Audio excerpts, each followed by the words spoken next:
এই গল্পটা অনেক আগেকার।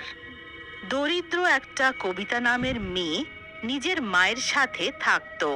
কবিতার মা শরীর খারাপ হওয়ার কারণে কোনো কাজ করতে পারতো না, আর এই কারণে তাদের ঘরে খাবারের পয়সাও ছিল না। এই সব দেখে কবিতা কাজের খোঁজে বেরিয়ে যায়, কিন্তু ও কোথাও কাজ পায় না, আর সে অনেক দুঃখিত হয়। হে ভগবান, এবার কি হবে? আমার কাছে তো এত পয়সাও নেই যে আমি কোনো ছোটখাটো ব্যবসা করে নি। ঘরে খাবারের একটা অন্নও নেই। আমি তো খালি পেট রয়ে যাব, কিন্তু মা, ওনার তো শরীরও ভালো নয়, আর এই অবস্থায় তার খালি পেট থাকা ঠিক নয়। হে ভগবান, এবার কি হবে? তখনই রাস্তায় ও একটা আখের রস বিক্রি করতে থাকা লোককে দেখে।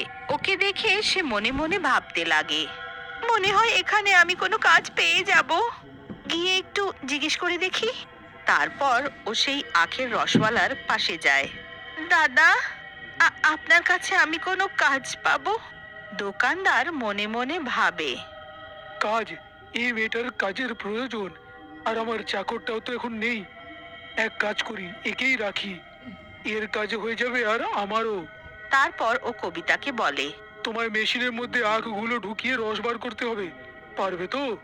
কবিতা খুশি হয়ে তাকে উত্তর দেয়, হ্যাঁ হ্যাঁ, আমি করব। আর তারপর কবিতা তখনই তার দোকানে কাজ করতে বসে যায়, আর আখ মেশিনে দিয়ে সেটার রস বার করে, আর দোকানের মালিক ওটা গেলাসে ঢেলে গ্রাহকদেরকে খাওয়ায়। এইভাবে কাজ করতে করতে সারা দিন পেরিয়ে যায়, আর সন্ধে সময় দোকানদার তার ছুটি করে দেয়, আর তাকে কিছু পয়সা দেয়। পয়সাগুলো হাতে নিয়ে কবিতা অনেক খুশি হয়। আমার পরিশ্রমের রোজগার, এবার মা বাবাকে খালি পেট থাকতে হবে না, আর তাদের ওষুধও হয়ে যাবে। তারপর ও টাকা দিয়ে রেশনের দোকানে গিয়ে একটু রেশন নিয়ে নেয়, আর নিজের মায়ের ওষুধ নিয়ে বাড়ি ফিরে আসে, আর তাড়াতাড়ি রান্না করে নিজের মাকে খাবার খাওয়ায়। এইটা দেখে তার মায়ের চোখে জল ভরে আসে, আর সে চোখে জল ভরে নিজের মেয়ে কবিতাকে বলে, আমিও কেমন দুর্ভাগা মা আছি যে আমার থাকার সত্ত্বেও আমার মেয়েকে কাজ করতে হচ্ছে।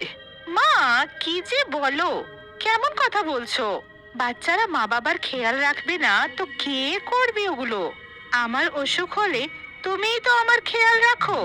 এবার আমি যে একটু কাজ করে নিলাম তো কি হয়ে গেল? এবার এইসব কথা ছাড়ো তো, আর তাড়াতাড়ি খাবারটা শেষ করো। আগে তুই আমাকে এটা বল যে তুই কোন কাজটা পেয়েছিস। এইটা শুনে কবিতা চিন্তায় পড়ে যায়। যদি মাকে বলে দিই যে আমি আখের রস বার করার কাজ পেয়েছি, তো সে অনেক রাগ করবে, আর আমাকে কাজেও যেতে দেবে না। না না, মাকে কিছু বলবো না। এইসব চিন্তা করে ও নিজের মাকে কিছু না বলার সিদ্ধান্ত নেয়। মা, ওই জমিদারের ঘরে আমি পরিষ্কার করার কাজ পেয়েছি। তবে ঠিক Is where the market might move next. You could spend hours studying patterns and technical analysis. Or you could try. এবার পরের সকাল, যেই সকাল হয়, কবিতা নিজের বাড়ির কাজকর্ম সারিয়ে তাড়াতাড়ি কাজের জন্য বেরিয়ে যায়, আর দোকানে গিয়ে আখের রস বার করে, আর তার মালিক গেলাসে রস ঢেলে গ্রাহকদেরকে খাওয়ায়। তখনই হঠাৎ মেশিনে আখ ডালার সময় তার দুটো হাত চলে আসে, আর আখের সাথে সাথে তার দুটো হাতই মেশিনের ভেতরে চলে যায়। ও চিৎকার করে, আহ আহ, আমার হাত, আমার হাত! কেউ আমার হাত মেশিন থেকে বার করো, কেউ আমার সাহায্য করো! কবিতার দুটো হাতই মেশিনের ভেতরে ফেঁসে যায়। ও কষ্টে চিৎকার করতে থাকে, আর তার হাত দিয়ে রক্ত বেরোতে থাকে। ও মেশিন থেকে হাত বার করার অনেক চেষ্টা করে, কিন্তু ওটা মেশিনের বাইরে করতে পারে না। কবিতা বেচারি কষ্টে চিৎকার করে বারবার সাহায্যের জন্য ডাকতে থাকে, কিন্তু কেউই তার সাহায্য করতে আসে না। আর দেখতে দেখতে কবিতার দুটো হাতই পুরোপুরি নিষ্পিষ্ট হয়ে যায়। এই কারণে তার অনেক রক্তপাত হয়, আর ও অজ্ঞান হয়ে পড়ে যায়, আর ও মারা যায়। ও একটা ডাইনি হয়ে যায়। এবার রাতে ডাইনি নিজের দুটো কাটা হাত দেখে জোরে কাঁদতে লাগে।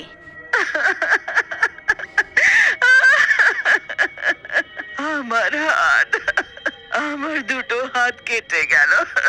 কবিতা নিজের দুটো হাতের দিকে তাকিয়ে কাঁদতে থাকে। তখনই তার নজর নিচে মাটিতে যায়। এইটা এটা তো আমি আছি, কিন্তু আমি নিচে পড়ে আছি কি করে? এইটা দেখে ও জোরে কাঁদতে লাগে। না, না, আমার সাথে এটা হতে পারে না, আমি মরতে পারি না। এবার আমার মায়ের কি হবে? এবার আমি কাউকে ছাড়বো না। এদের সবার কারণে আমি মারা গেলাম, এবার আমি কাউকে ছাড়বো না। তারপর হঠাৎ ডাইনিটা জোরে হাসতে লাগে।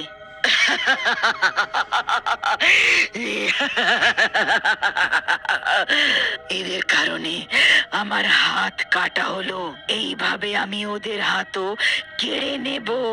কেটে দেব ওদের হাত। তারপর ওরাও আমার মতন হাত ছাড়া হয়ে যাবে। তারপর সেই হাতহীন ডাইনি পুরো গ্রামে ঘুরতে লাগে।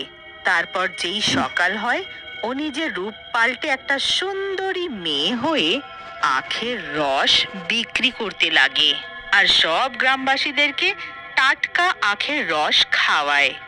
ওটা সব গ্রামবাসীদের অনেক পছন্দ হয়। এবার ডাইনি মনে মনে খুশি হতে লাগে। তারপর পরের দিন ডাইনিটা আবার মেয়ের রূপ নিয়ে আখের রস বিক্রি করে। আখের রস খেয়ে নাও, টাটকা টাটকা। যে কেউ আমার আখের রস খাবে সে ঠান্ডা হয়ে যাবে। তখনই ওখান থেকে যেতে থাকা একটা লোক সেই মেয়েটার ঠেলা দেখে থেমে যায়। লোকটা মেয়ের কাছে গিয়ে তার কাছে টাটকা আখের রস চাইতে লাগে। এক্ষুনি খাওয়াচ্ছি, কিন্তু আমার সাহায্য করতে হবে। আরে মামুনি, সাহায্য করতে তৈরি, একবার শুধু বলে তো দেখো। লোকটার কথা শুনে ডাইনি মনে মনে বলে, আমাকে তোর প্রাণ নয়, তোর হাত চাই, আর তাও দুটো হাত। তারপর তুই আমার মতনই হাতহীন হয়ে যাবি। তারপর মেয়েটা লোককে মেশিনে আখ দেওয়ার জন্য বলে। লোকটা মেয়ের দিকে তাকিয়ে থাকে আর মেশিনে আখ দিতে লাগে। তখনই মেয়েটা ডাইনিতে পরিণত হয় আর জোরে হাসতে লাগে। এইটা দেখে লোকটা মেশিনটা ছেড়ে পালাতে লাগে, কিন্তু ডাইনি তাকে ধরে নেয়। পালাচ্ছিস কোথায়? আখের ঠান্ডা ঠান্ডা টাটকা রস খাবি না? তারপর ডাইনি লোকটার দুটো হাত মেশিনে ঢুকিয়ে মেশিনটা চালিয়ে দেয়। লোকটার দুটো হাত মেশিনের ভেতরে ঢুকে চলে যায় আর সেই লোকটা কষ্টে চিৎকার করতে লাগে। আস্তে আস্তে করে লোকটার দুটো হাতই মেশিনে ঢুকে আখের মতন চূর্ণ হয়ে যায় আর সে অজ্ঞান হয়ে পড়ে যায়। ডাইনিকে এইসব করতে দেখে একটা লোক দেখে ফেলে।